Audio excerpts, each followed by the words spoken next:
there's the furnace that we took out of that lady's house. You can see the watermark on it.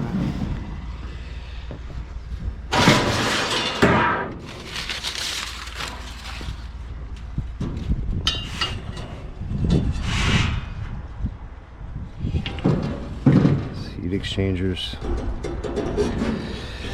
not too bad. I mean, it's bad enough, but yeah, this is the furnace we took it out of that lady's house. I thought it was an ICP, but it's a Mana.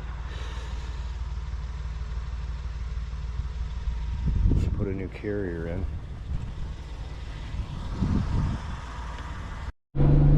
Well, it's Friday. That furnace for that lady that had no heat for 2 years went in on Monday.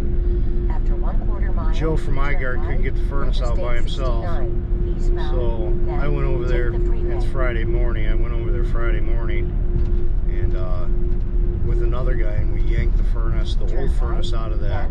Take the freeway. Out of the basement. He just couldn't get it up because the stairs were kind of windy by himself. So I told him, listen, just leave it down there. We'll pick it up. We'll just run over there. I'll grab another guy and we'll go over there and yank the furnace out. But got there this morning.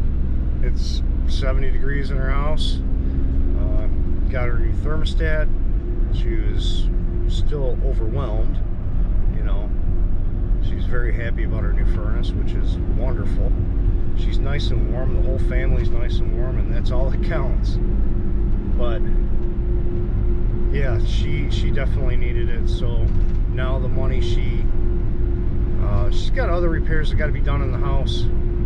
She's got a sump pump that needs to be repaired before spring because, you know, we don't want to flood the basement again. So the money that she would have spent towards a new furnace, now she can spend on her sump pump and get that taken care of, which that's going to be a cheaper expense than the furnace. So at least she's, you know, hopefully going to be headed towards the right direction. Maybe, I mean, maybe they'll turn everything around for her. I don't know. But all I know is she's got heat and everything's good, and she's a very happy person. So I mean, that's it for this one. This is just, you know, I just wanted to update you what's going on, and that's it. That's it for this one. It all came out good in the end. All right, we'll see you on the next one, guys. Like and subscribe, and I appreciate everyone that wanted to help and donate. But I mean, you know, I mean, between my company, myself, and Joe, we got it taken care of. But I still appreciate all my viewers and the support. And we'll see you on the next one. Thank you.